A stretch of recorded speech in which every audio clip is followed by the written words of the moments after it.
أشهد أن لا إله إلا الله وحده لا شريك له وأشهد أن محمدا عبده ورسوله أما بعد فأعوذ بالله من الشيطان الرجيم بسم الله الرحمن الرحيم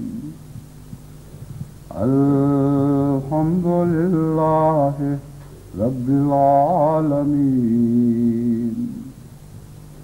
الرحمن الرحيم مالك يوم الدين إياك نعبد وإياك نستعين اهدنا الصراط المستقيم صراط الذين أنعمت عليهم غير المغضوب عليهم ولا الضالين آمين.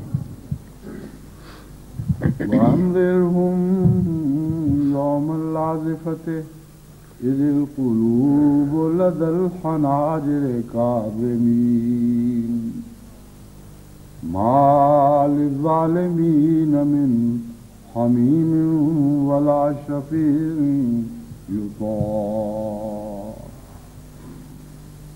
يعلم خائنة الأعين وما تخفي الصدور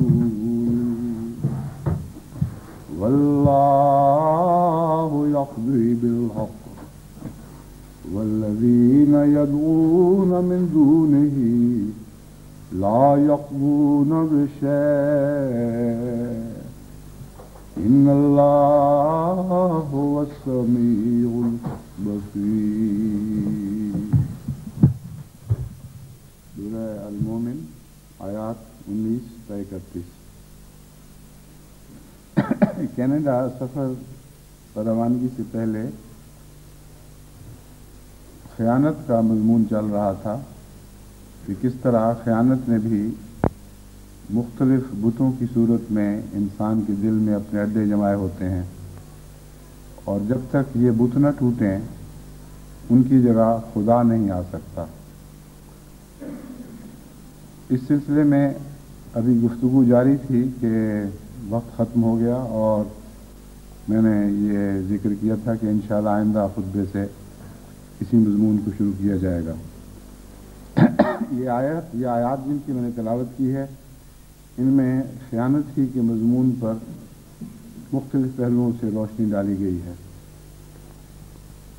لیکن اس سے پہلے خدا تعالیٰ فرماتا ہے خیانت کے ذکر سے پہلے کہ اے محمد صلی اللہ علیہ وسلم انذرہم یوم العاصفۃ اذ القلوب لدى الحناجر کاظمین. اس دن سے ان کو ڈرا جو قریب تر آتا چلا جا رہا ہے. وہ دن جب خوف سے دل ہنسلیوں تک جا پہنچیں گے. وَمَا لِلظَّالِمِينَ مِنْ حَمِيمٍ وَلَا شَفِيعٍ يُطَاعُ. اس دن ظالموں کے لیے ظالموں کے کوئی ان کا گہرا جگری دوست کام نہیں آ سکے گا. وَلَا شَفِيعٍ يُطَاعُ. نہ کوئی ایسا شفیع ان کو میسر ہوگا کہ خدا تعالیٰ جس کی شفاعت کو مان لے یا جس کی اطاعت کی جائے. یعلم خائنۃ الاعین وما تخفی الصدور. وہ آنکھوں کی خیانت کو جانتا ہے. وما تخفی الصدور، اور ان باتوں سے باخبر ہے جن کو دل چھپائے رکھتے ہیں. واللہ یقضی بالحق. اللہ تعالیٰ حق کے ساتھ فیصلہ فرماتا ہے. اور وہ لوگ جن کو خدا کے سوا پکارتے ہیں لا یقضون بشیء، ان کے پاس تو فیصلے کی کوئی بھی طاقت نہیں، کوئی اختیار نہیں، وہ کسی چیز کا فیصلہ نہیں کر سکتے۔ ان اللہ هو السمیع البصیر، یقیناً اللہ تعالیٰ بہت سننے والا اور بہت دیکھنے والا ہے۔ یہاں پہلے تو متنبع فرمایا گیا کہ تمہاری خیانتیں ایسی نہیں ہوں گی کہ ان کو نظر انداز کر دیا جائے اور تم انہیں چھپا سکو۔ ایک دن ایسا آنا ہے جب ان خیانتوں کا تمہیں حساب دینا ہوگا، اور وہ دن اتنا سخت ہے کہ محاورے کے مطابق جیسے خوف سے دل اس بعض دفعہ اس طرح دھڑکتے ہیں، یوں لگتا ہے کہ گردن سے ٹکرا رہے ہیں یا ہنسلی کی ہڈیوں سے ٹکرا رہے ہیں۔ تو ایسی کیفیت اس دن کی ہوگی کہ جب خوف اور اضطراب سے دل آپے سے باہر ہو رہے ہوں گے، اور وہ دن ایسا ہوگا جب دوستیاں کام نہیں آئیں گی، جب کوئی شفاعتیں کام نہیں آئیں گی۔ اللہ ہی فیصلہ فرمائے گا اور اللہ حق کے ساتھ فیصلہ فرمائے گا۔ یعلم خائنۃ الاعین، وہ آنکھ کی خیانت کو جانتا ہے۔ یہ بہت ہی اہم مضمون ہے جس پر اگر ہم نظر رکھیں تو ہماری آنکھیں بہت سی بدیوں سے بچ جائیں اور ہمارے دل بہت سی چیزوں کو چھپانے کے جھنجٹ سے نجات پا جائیں، اور معاشرے کی صفائی اور معاشرے کو جرائم سے پاک رکھنے کے لیے اس آیت کا مضمون ایک بنیادی کردار ادا کر سکتا ہے۔ عام طور پر بدی نظر سے پیدا ہوتی ہے، چنانچہ قرآن کریم نے ایک دوسرے موقع پر فرمایا وَلَا تَمُدَّنَّ عَيْنَيْكَ إِلَىٰ مَا مَتَّعْنَا بِهِ أَزْوَاجًا مِّنْهُمْ، تم اپنی نظر کو یوں ہی آزاد آوارانہ دوڑایا کرو، جس کے پاس اچھی چیز دیکھی جو ہم نے اسے عطا کی ہے اسے لینے کا فیصلہ کر لو، اس کی لینے کی حرص تمہارے اندر پیدا ہو جائے۔ بس للچائی ہوئی آنکھ سے دوسری چیزوں کو دیکھنا یہ گہری اور سنگین بدیوں کی بنیاد ڈالنے والی بات ہے، اور یہ بنیاد دل میں پڑتی ہے۔ بس انسان جب کسی کی اچھی چیز کو دیکھتا ہے، خواہ اس کے رشتہ اس کا انسانی چیز ہو یعنی رشتے میں اس کی کوئی تعلق والی ہو، یا کسی کی ملکیت کو دیکھتا ہے، تو آنکھ کی حرص دراصل دل کو یہ پیغام دیتی ہے کہ اسے اپنانے کا فیصلہ کر لو، اور جب یہ فیصلہ ہو جاتا ہے تو پھر ساری اسکیمیں اندر اندر تیار ہوتی ہیں، اور دل آماجگاہ بن جاتا ہے اس خیانت کی جس کا آغاز آنکھ سے ہوا تھا۔ تو خائنۃ الاعین فرمایا کہ آنکھوں کی خیانت، اس کی حفاظت کرو۔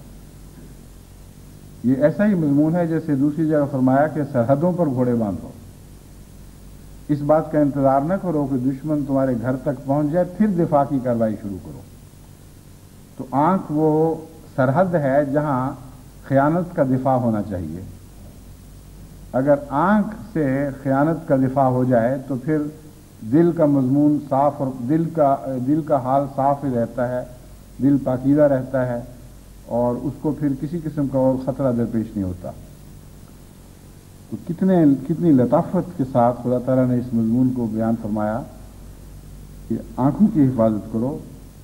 آنکھوں سے خیانت شروع ہوتی ہے، وہ دل میں اترتی ہے، وہاں پناہ لے لیتی ہے، اور انسان سمجھتا ہے کہ میرے دل کا حال تو کسی پر روشن نہیں ہے، کیسے کوئی سمجھے گا کہ میں نے کیا سوچا اور کیا نیت باندھی۔ فرمایا اللہ جانتا ہے، وہ خیانت کے آغاز سے لے کر اس کے انجام تک تمام مراحل سے واقف ہے، اور پوری طرح ان تمام منازل سے واقف ہے جن سے نیتیں گزر کر بدی کا روپ ڈھالتی ہیں اور پھر دنیا میں مصیبتیں اور دکھ پھیلا دیتی ہیں۔ چنانچہ یعلم خائنۃ الاعین وما تخفی الصدور میں یہ تمام بدنیتی کا سفر جو ایک گندی اسکیم پر منتج ہوا، ایک بد ارادے پر منتج ہوا، جس کے ذریعے چوریاں ہوئیں، ڈاکے ہوئے، قتل ہوئے، لوگوں کی عزتوں پر حملے ہوئے، یہ سارا مضمون قرآن کریم کی اس چھوٹی سی آیت نے درجہ بدرجہ تمام تفصیل سے بیان فرما دیا ہے۔ واللہ یقضی بالحق،